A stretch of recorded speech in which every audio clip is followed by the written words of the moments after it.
Hey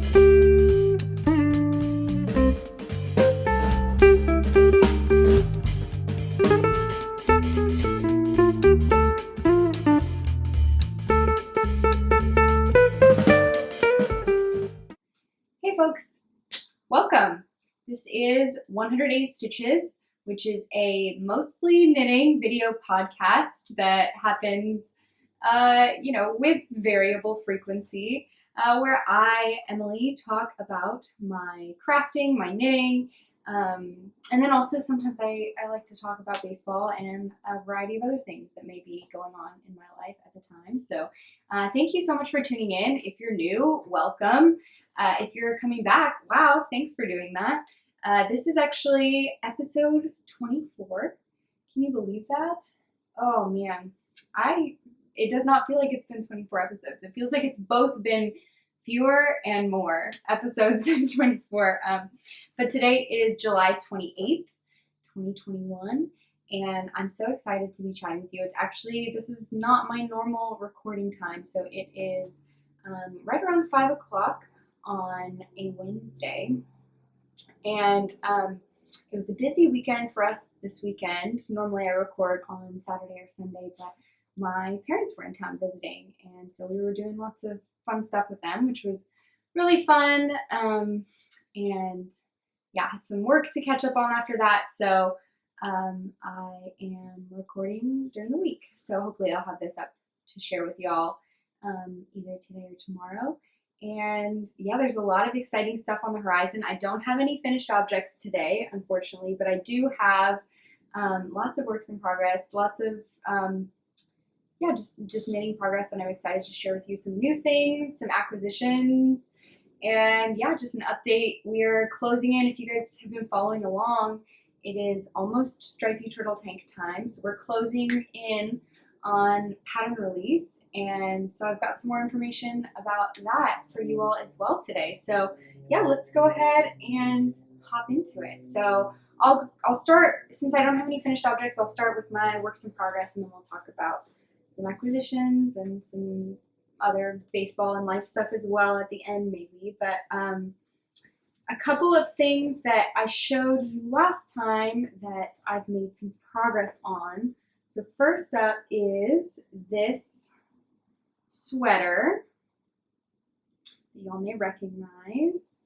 I actually have not touched this in quite a while. It feels like it's been a while. And honestly, I don't have as much progress as I was hoping to have for you all. I did split for the sleeves.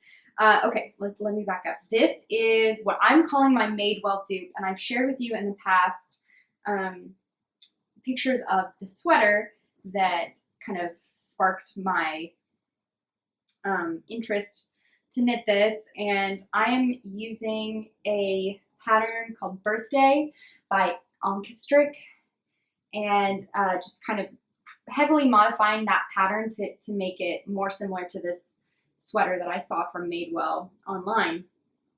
So the biggest changes that I made are the neckline.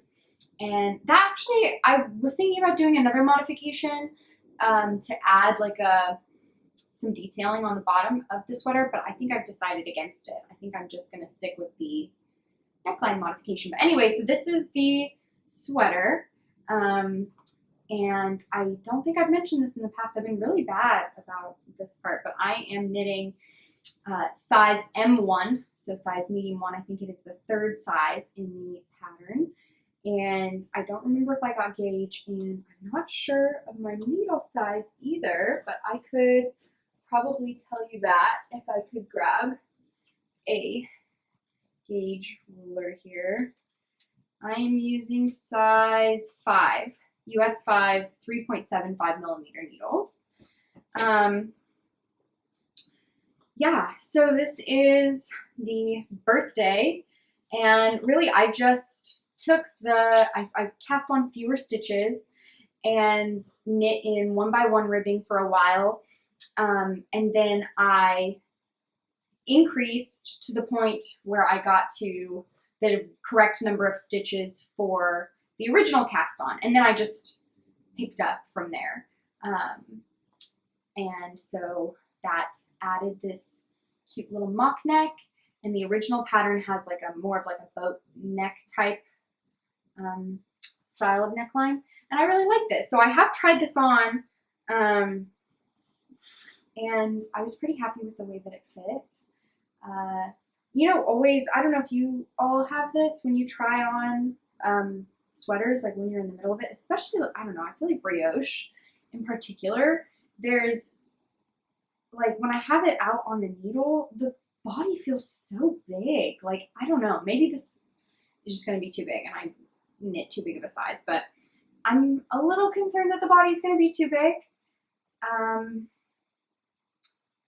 But I'm hopeful that like the ribbing at the bottom will kind of cinch it in. And you know, it's not the worst thing if I have positive ease, but I feel like it might look kind of weird to have like a tight neck and then like a wide body. I don't know. I mean, there are like loose fitting turtlenecks, so I guess this could just be kind of like that. I'm not sure. We'll see what happens. But yeah, I'm hoping to have the body finished in the next, well, I don't actually know because I have other stuff that I'm working on, but maybe in the next like week or so, finish the body. And I have talked lots and lots about this yarn, but I will mention again, the yarn I'm using is Rerum Natura in the Ulysse base, which is a 100% wool fiber content, and I'm using the colorway Poivre Blanc, and it is just such a beautiful little kind of like creamy with like little bits of gray color that I really like. I've talked, if you are interested in hearing me talk and talk and talk about this yarn, look, go back like, you know, to any of the past like 3 episodes, because I have talked extensively about how much I've really enjoyed working with this yarn, how I feel like it's something that I'm going to return to. I really think it's going to be like a standard kind of yarn for me for sweaters, and I'm really happy with it. And I think the stitch definition is really nice, and I think that they have lots of color options. It's not super expensive, and I love the feel of it. It feels woolly, but not scratchy. And that is something that I really like. So anyway, yeah, that is my progress on my brioche raglan. It's actually in half brioche stitch. And yeah, I mean, I'm not super motivated to work on that right now, partially because the other stuff I'm working on, and partially, I mean, it's been busy. My family was here, and I was visiting my family before then. So like my knitting mojo has been, I wouldn't say it's been down, but it's just been pretty focused on other things. And also it's hot right now. Like it's the summer. It's 80 degrees in my house right now. So, Fahrenheit. So, I just don't have a ton of desire to work on a big wool sweater. But that's okay. I'm sure I will pick it back up soon, and I'm really gonna love it, I think, for the fall. So yeah, that is my first work in progress.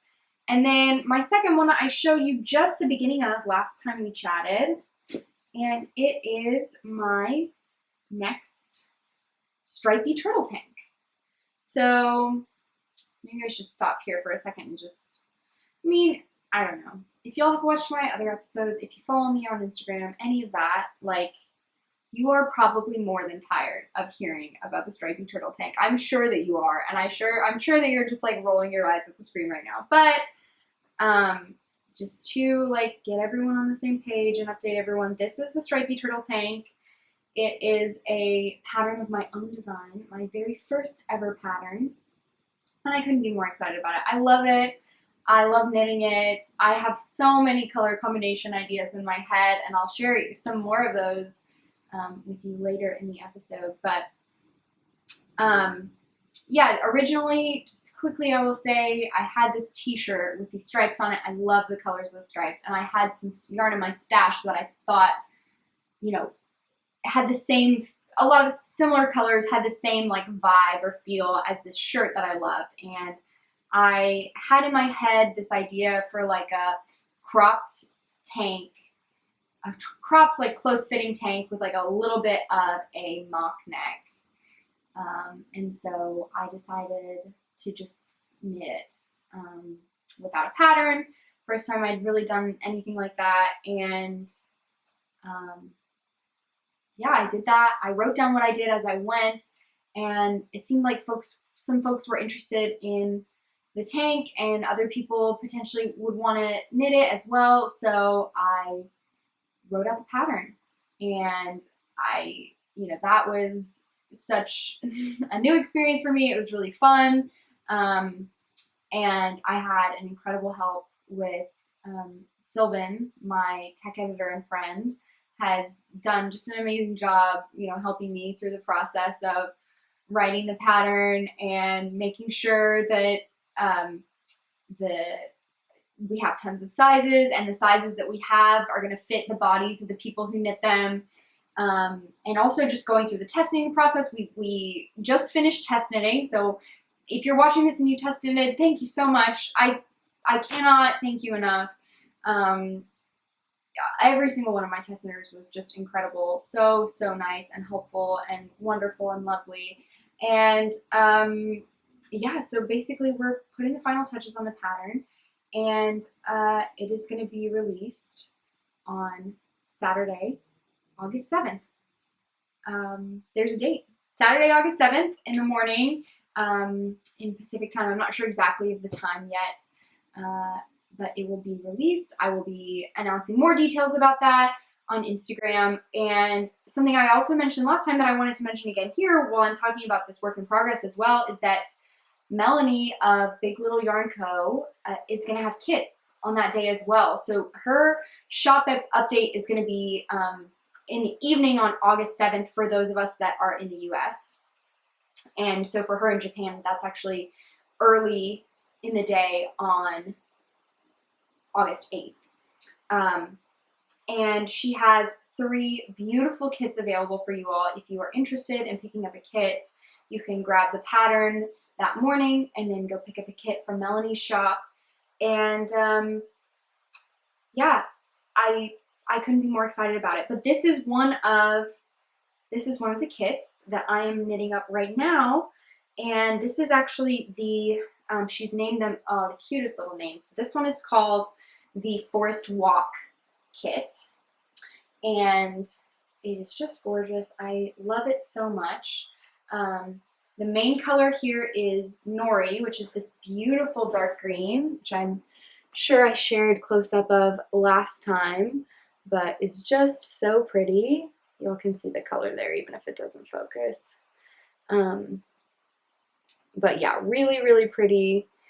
And the stripes are just knitting up beautifully. Now I really want it to focus. And of course it won't because there we go. So there's the Nori, beautiful. And then here are the stripes. And oh my goodness, you guys, look at that. It's just beautiful. Right, so we've got some beautiful stripes in here. You really get that kind of like outdoor foresty vibe. And so let's see, I finished the front. This is the front. I finished the front, and I'm working on the back of the tank right now. And I will probably finish this in the next couple days. I'm pretty close. And I want to finish it so that I can block it and like have pictures and stuff available before next Saturday. So yeah, here are all the minis if you want to see them. So cute.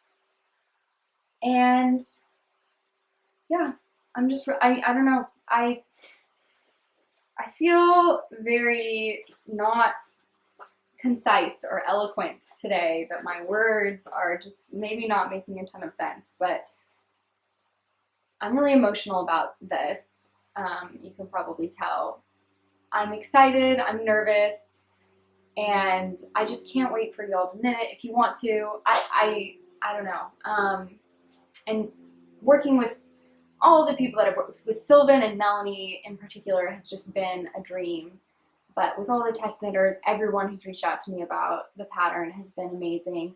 And there's one other thing that I wanted to share with you. So I actually have decided to donate 100% of the sales of this pattern, so any money that I receive from the sales of this pattern, all of it will go to a really incredible organization called Pitch In for baseball and softball. And I'll put a link to their website below. You can check them out there. They're on Instagram.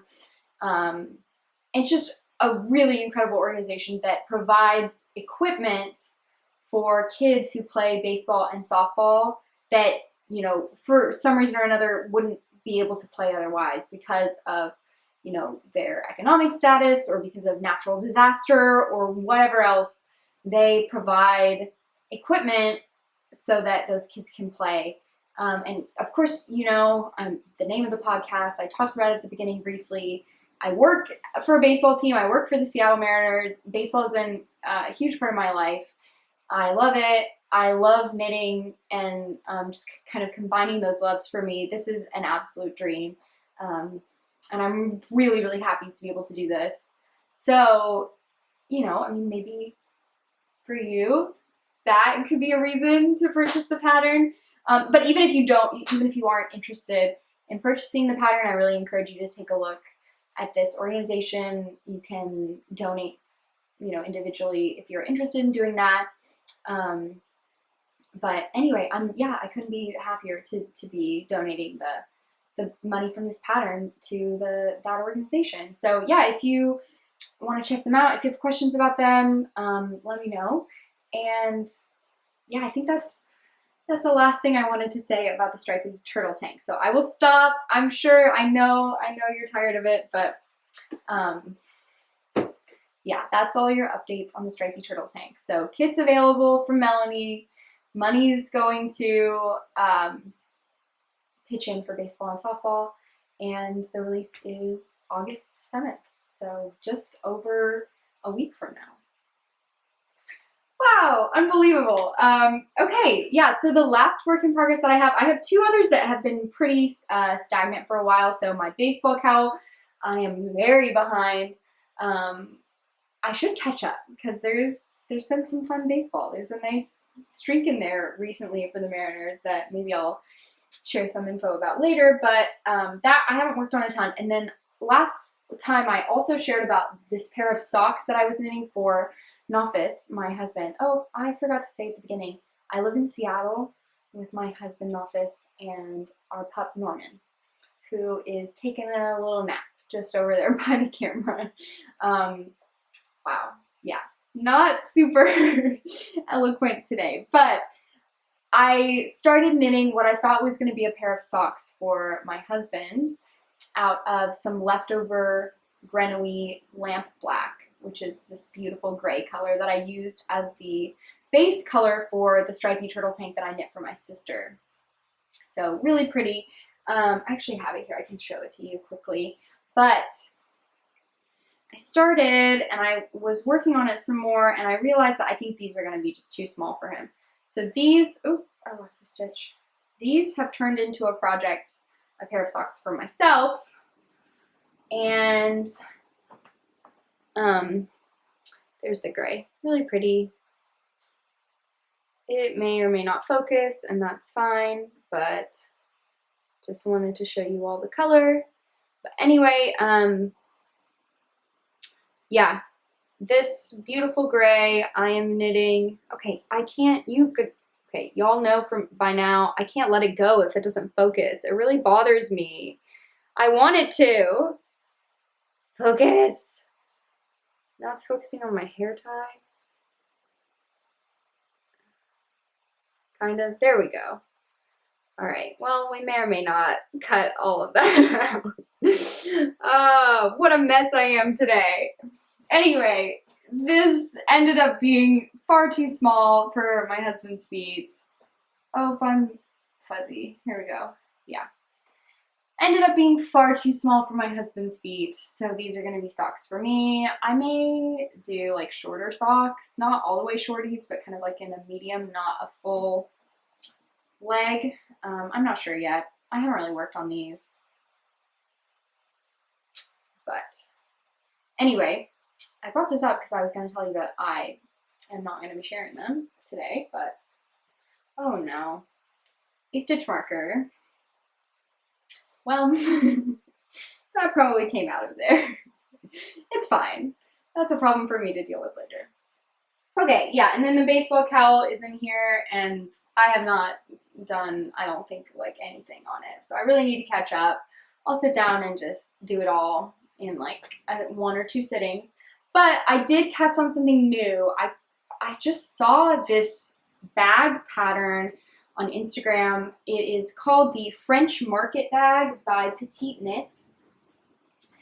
And I've had this yarn for a long time. It's actually 100% hemp yarn that Nofis actually got for me when we were in college. So when we were in school, Nofis was in this class that was about, we called it drug class. I mean, it was about like drug usage in America. And they read several books, and one of the books, I don't even remember the name anymore of the book. I will try to find the name of the book, and I will link it below.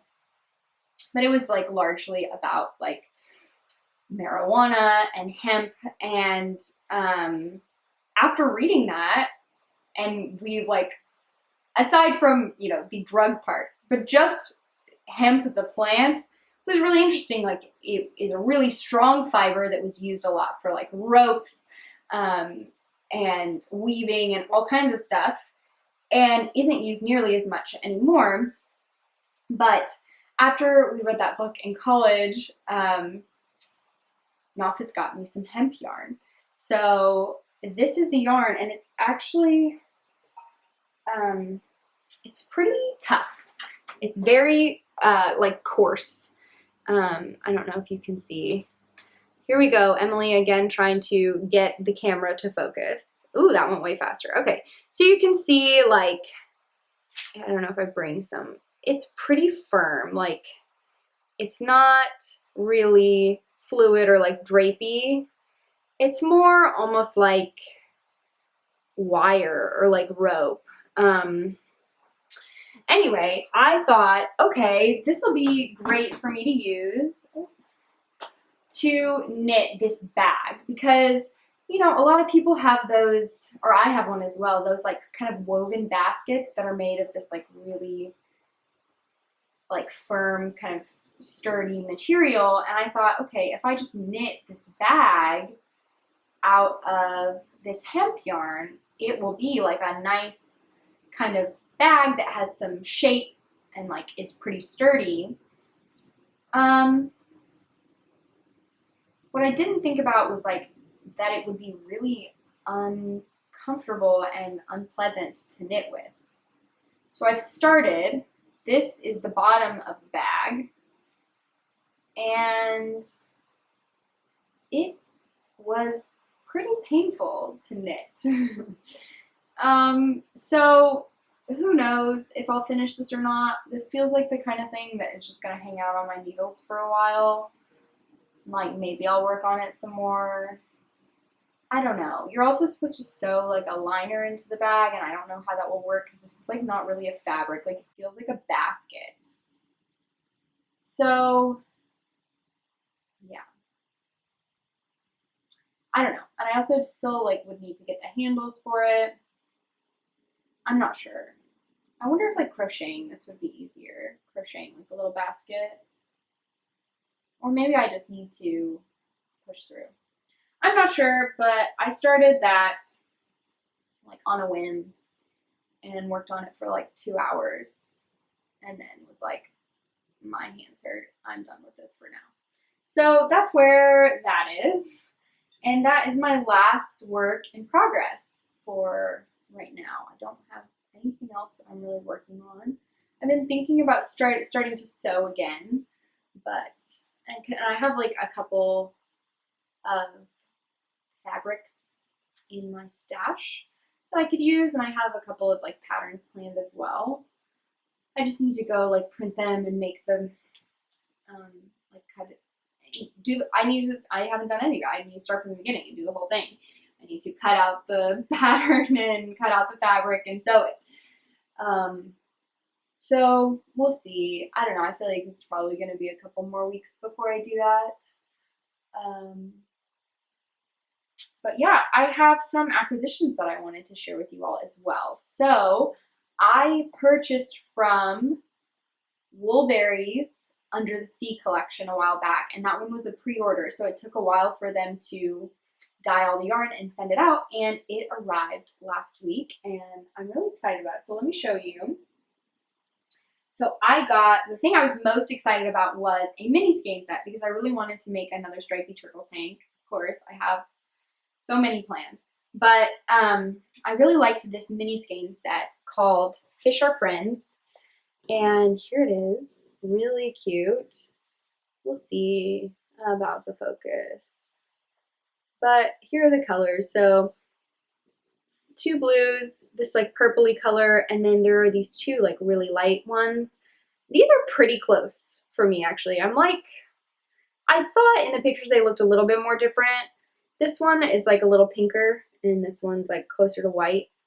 So, you know, I mean, you can tell that they're different, especially in natural light, but they're not super different. So when I'm thinking about doing a stripy turtle tank, I kind of thought I would replace one of them. But I got this gray, which is called Escape, which I really like, and I love gray. And so I wanted to knit a gray one, a gray stripy turtle tank with the main color gray. I did one for my sister that was main color gray, but this is the first one for myself that I would be doing with a main color gray, so I want to use this set. But I think what I'm going to do is replace one of these really light colors with actually some other Woolberry that I have. This is Pink Canyon, and I've used this now. I used it to make a pair of socks. I don't know if you'll remember my Poet socks. And then I've also used it as one of the stripe colors in my original stripy turtle tank. But I think I'm going to switch out one of these 2 and use this pink in with the mini set to make a stripy turtle tank. What do y'all think? Switch it out, leave it as is, let me know. But I think that's what I'm going to do. I think I like the colors to be different enough that you can tell. So I'm a little bit worried that this gray is going to blend with some of the blues, but actually looking at it now, I think they're different enough that it'll be fine. But anyway, so those came, and then I also bought another, so this is the colorway Mine, Mine, Mine, and it's one of these light 2 colors, and I don't actually know which one it is. I don't know. I think it's the white, or the lighter one, not the pink one. And I got this to go with a mini skein set that I got, and I think I showed this on the podcast a while ago, from Surella. And this was part of their Disneyland collection. And here they are. And I got this to go with it as a main color. So let me show you a little bit closer. I've already gone through this mini skein set, if y'all remember. And I have a full skein of this one as well. But I thought with this as a main color, wow. Okay, I'm going to be completely honest with y'all. I originally thought that I would do one of these as some sort of giveaway. And now I am so in love with them both that I don't think I can part with them. Hopefully y'all don't get mad at me. I'm still gonna, I think I'll probably, well, I have some plans for maybe doing, after pattern release, we could do a stripy turtle tank knit along, if y'all are down. But, and so for that, like, I would want to do a prize, or maybe I could do a giveaway at the beginning, and then the person who won it, maybe, I don't know, we could do a giveaway at the beginning and one at the end, like we do one at the beginning with a stripy turtle tank type set that someone could use if they wanted to for their stripy turtle tank, and then also do a giveaway at the end. I'm not sure, but I may not be able to part with these. I don't know. We'll see. So anyway, those are my acquisitions. I do have a couple of other acquisitions that are a little bit different that I wanted to talk to you all about. And I mentioned this a little bit earlier. So a couple weeks ago, it was my birthday. And for my birthday, my Grammy gave me the money I needed to get set up to do natural dyeing. So I think I've talked about this before. I don't feel like prepared to invest in like acid dyes and stuff. That also just seems scary and like quite a rabbit hole. Like once you start, you're going deep into it. But I thought natural dyeing was something that was like much more approachable and would be easy enough for me to get into and like wouldn't have to invest a ton. So she gave me the money I needed, thank you, Granny, for all the tools and stuff that I need for natural dyeing. So I actually have been collecting avocado pits, and that I think is going to be my first attempt, and I'll probably try that hopefully in the next coming days, next couple days. But I got the things I need. Let me pull it all out here. So first off, I got this book called Wild Color by Jenny Dean, which is really cool. I just have flipped through it so far. I haven't gone, read all through the way through it. And one thing I really want to learn more about, and if anyone actually knows about this, like if any of y'all do natural dyeing, please reach out to me, because there's one part of this that I'm very confused about. But the part I'm confused about is mordanting, which is like applying some sort of something to your yarn beforehand to make the dye, like the colors, stick better. And I think it often will make your colors more vibrant. I do not know very much about this, but I think with like avocado pits, you can get some color that will stay on the yarn even without doing mordanting. But if you add it, it will make it like more vibrant. It'll make the color like more, I don't know, just like more vibrant, like darker almost. So yeah, I don't know. I may try it first without, and then try to read more about it, or try to talk to someone if anyone has tips or whatever.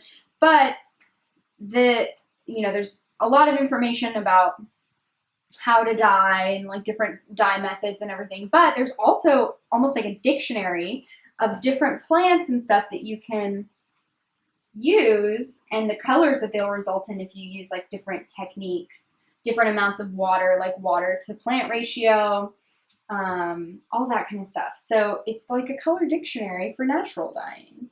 It was really cool, I thought. So yeah, we're gonna start with avocado pits. I think I'm also gonna try like onion skins. I think people have success with, and the other one I was thinking about is pomegranate rinds. So we'll see. But I got the book. I got some, metal tongs, like your metal tongs. I have a wooden spoon, and I have my pot. I have a stainless steel pot that I'm going to use. I was keeping all my stuff in here. And then I also got bare yarn from Knit Picks, which is really affordable. So yeah, I just bought some yarn from Knit Picks. Let me pull that up. I got their 100% wool. It's 100% superwash merino. And I got some fingering weight and some DK weight. So the base is called Swish.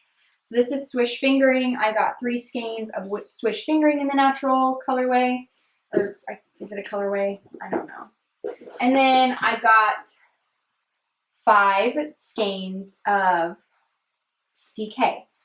So maybe this is ambitious, especially because I only have one pot, and I probably should have thought about that beforehand. But my hope potentially is that I'll do some testing on the fingering weight skeins, like maybe try 1 skein with avocado, 1 skein with onion skins, 1 skein with pomegranate rind. And then depending on how that goes, maybe I'll want to test more with DK. But I did get enough to have a sweater quantity of yarn with the DK. I can always, if I really like this, I can always order more yarn, but maybe start out with the fingering weight yarn, do some testing, because if it doesn't go well, it's a single skein of fingering weight. I can make like a bralette, or like, I maybe wouldn't want to make socks because it's no nylon in it, but it does look like it's a 4-ply. So it would probably hold up fine for a while. I don't know. I could make like a hat. I don't know. So yeah, that's my plan, is to try the fingering weight yarn first, one at a time, and see how it goes. And then if it goes well, maybe try to dye a sweater quantity on DK. And then make a sweater with yarn that I dyed from my own kitchen scraps.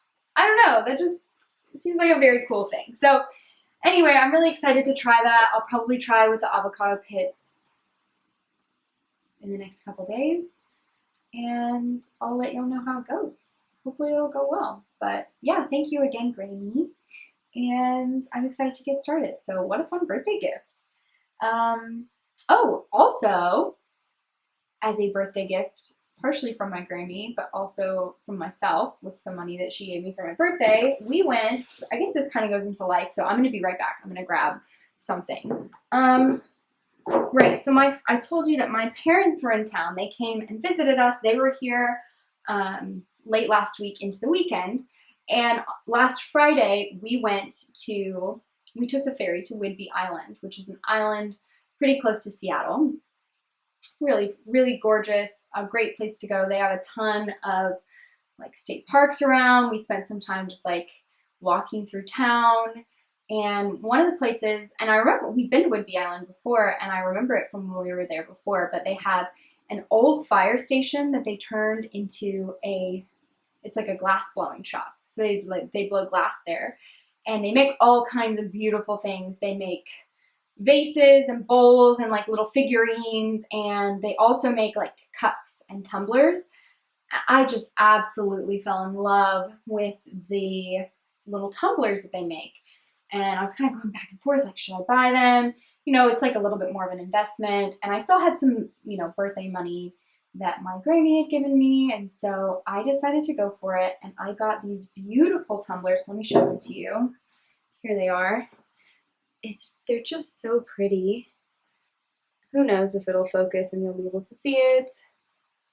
The color's probably wonky. I don't know. Maybe this isn't the best one to try. We can try this one. Yeah, there we go. So I don't know if you can really see them, but they're kind of clear with like ridges at the bottom, and then they have this beautiful top with the color, and it's like swirly. And I got 4 colors, so I got this yellow, this one's like a mint green, I don't know if you can tell, this one is white, and then this one is like a corally orange color. And anyway, I really love them. I think they're beautiful. I think they'll be great for cocktails or like iced tea in the summer. And the place was called, Callahan's Blown Glass, or Callahan's Fire Station, or something like that. I'll try to link them below as well if you're interested, if you're in the area. But oh my gosh, they were the nicest piece of people. But one thing that I wanted to share as well, I don't know, maybe no one else is interested in this and I should not be talking about it, but these tumblers are called Texas tumblers. And the woman there told me that they're called Texas tumblers because they have like a mold that they use at the beginning of the glass blowing process. And also, very cool, they're always like blowing glass when you go there. So like I got to watch them make tumblers, and then I bought, I don't know, it was really cool. Like I got to see them blow the glass, and then like I bought some, and that was really cool. But they use a mold at the beginning of the process, and part of the reason, or I guess the whole reason that these are called Texas tumblers is because the man who does a lot of the glass blowing here at the shop, his family is from Texas, and his mom had a tractor, and she actually, I guess, retired or whatever, isn't, you know, using the tractor anymore. And he took a part of the tractor and uses it as the mold. And I think that's the part that gives the glass these like ridges at the bottom, and also this shape is from that like tractor part from when, you know, his mom was driving a tractor in Texas. And I just, oh my gosh, I'm such a sucker for like, you know, a story or anything like that. And I was just so sold. So anyway, I got these beautiful glasses, which I think are really nice. I know that's not baseball or knitting content, so I'm so sorry. Hopefully you just skipped over that if that was boring to you. But anyway, yeah, we went to Whidbey Island. We had probably, oh man, okay. Do y'all ever have like those foods that you just like think about, like a meal that you had that like later you think like, oh man, that was so good, or like I really wish I could have that again? I have like a couple of those. Like when we went to Puerto Rico a couple years ago, there was this one place we ate in Puerto Rico that, oh my gosh, I still think about. Oh, so good. But, or like, you know, meals that like your parents make or your family makes. There's some things that you just like really crave or whatever. Like, I had one of those moments when we were on Whidbey Island. Like, we went to this place, I think it was called Brayburn, the Brayburn, or like Brayburn Cafe or something. And they had this sandwich, and it was a waffle chicken sandwich. So it had like, you know, waffles were kind of like the bread, and then it had like fried chicken, but it also had like maple syrup and like candied bacon and this sweet butter and like goat cheese. I don't know. I maybe it sounds gross. Maybe it sounds weird, but it was so good. And that I could tell, like, you know, while you're eating it, you're like, man, I'm going to be thinking about this later. Like, I'm going to think about this meal. I'm going to think about this sandwich. And I knew that for sure. So I think I will definitely be going back to Whidbey to get this sandwich again. Worth a ferry ride. I will say that. It was definitely worth a ferry ride to have that sandwich. So anyway, yeah, my parents were in town. We went to Whidbey Island. We also went to a couple of baseball games. The Mariners are in quite a competitive race for the American League wild card. So that has been really fun. The Mariners just finished a series against the A's, and the A's are in the second wild card position, and the Mariners are just behind them. So, you know, the Mariners need to overtake the A's to be in a playoff spot. And it was a 4-game series against the A's, and the Mariners won 3 of the 4 games, which is just so exciting. And a couple of the wins were in like really dramatic fashion. It was really fun. One of them that we went to on Saturday was actually a walk-off win on a wild pitch. Bases were loaded, and the pitcher like threw a pitch that got behind the catcher, and Jared Kelenic scored from third base. So that was really fun, and that was, you know, in the bottom of the 9th inning. Yeah, so that was extremely fun, and my parents were there for that game as well. And then since then, I guess it was in a game, the first game with the Astros, the Mariners actually came back from behind. They were actually down, I think 6 or 7-0 at one point in the game. They came back a little bit more. It was like 8-3. They came back 8-6, and then Dylan Moore, I think in the 8th inning, hit a grand slam to win the game for the Mariners. Just an unbelievable game. So much fun. And yeah, I wasn't actually at that game. We were watching from home, but it's been really fun. It's been fun. The baseball has been really fun. You know, it feels like being a fan, just like watching the Mariners, and I know it's been really fun to watch, and you can tell that like more people are coming to the games, which is real, you know, that atmosphere is coming back. Like, it feels electric in the stadium, and you know, fans are getting excited, people are getting invested, and you know, who knows if it'll happen for the Mariners this year, but it's really exciting, and it's been really fun to watch. So that's been fun. We went to a couple games with my parents when they were here, and otherwise, like, yeah, baseball stuff, work stuff. My work has been busy. I'm not super involved in like the trade discussions because I'm in a little bit of a different role than I was before, but the trade deadline is coming up in a couple days, is coming up this Friday, And so that's been a really busy time for a lot of the folks that I work with.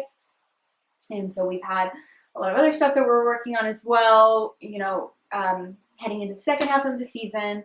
And yeah, I mean, it's been busy, it's been fun.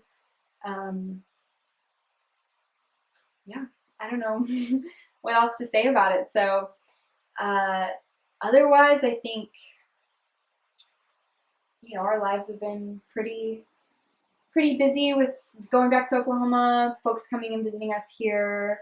Haven't had a ton of time. I was going to make those sourdough cruffins. Longtime viewers of the podcast may remember that I made these cinnamon sugar sourdough cruffins. A cruffin is a mix between a croissant and a muffin. And I made those a while back and they were so good. And I was going to make them while my parents were here, but I didn't have the time because they're pretty involved. And I realized, like, I'm going back to work now. So, like, I'm not at home all day to make bread. Like, I can't just, like, get off my meeting and then walk over and, you know, turn my dough and then, you know, whatever. So my bread making and, like, other sourdough and, like, pastry making may be dwindling because I'm not at home all day every day anymore. But hopefully over, like, the weekend or sometime I will get a chance to make the sourdough cruffins again. We are actually going to go soon to a friend of ours has an ice cream maker, and I've been really, like, craving making homemade ice cream. So we're going to go do that, I think, soon. I really like berry. I'm sorry, y'all. I'm so rambly, and if you're tired of listening to me, you can just turn this off now. But I have been really into, like, berry flavored ice cream. Salt and Straw is, like, a ice cream company that I think they started in Portland. I know they had them in Portland before they did in Seattle, but they've expanded and have a couple locations in the Seattle area now. We actually went while my parents were here, and they do seasonal flavors. So, like, every month they change their flavors. There's another ice cream company in the Seattle area called Molly Moon's that also does something similar to that, and they're also very good. And they often have berry flavors as well. But Salt and Straw had a full slate. All their July flavors are berry flavors right now, and we went and, like, had a couple of the berry flavors, and oh my gosh, they were so good. But it made me want to make berry ice cream, so we're gonna go make some ice cream with some friends a few days from now, and that'll be really fun. I'm excited to do that. Sorry, my battery died. Probably a sign that I've been talking for far too long, but I'll just finish up by saying the one last thing I had, you know, life-wise, is that this weekend is actually a tournament for the kind of end of season tournament for Botball called GSER, the Global Conference on Educational Robotics, which is it's like a robotics educational program for students. And it's actually how my husband and I met. We actually met in Botball and Robotics Club when we were in middle school. So anyway, we are both going to be part of, like, you know, there's like a alumni panel that we're going to be a part of, and we're also going to be judging at the tournament. So, like, there are judges that kind of, like, count up the points. Botball is not like, I don't know how many of you are familiar with, like, robotics programs or whatever in schools. It's not like, you know, battle bots or anything. You're not fighting, but it's more kind of like you program your robots there's like a game board and there are pieces on the board, and you program your robot to go and, like, collect points. And so, yeah, there are judges there that count up your points, and we are both going to be doing that. It's virtual this year, so they, you know, set up their game boards and have, like, their video cameras that are pointing at their boards, and so we will be doing that virtually this weekend, so that will be really fun as well. And yeah, that's it. I've talked plenty. I'm sure, you know, it's about time for us to wrap, and I really appreciate if you made it all the way through this episode. I appreciate you listening in, and yeah, I hope you do lots of knitting and watch lots of baseball, and have a great week. Bye.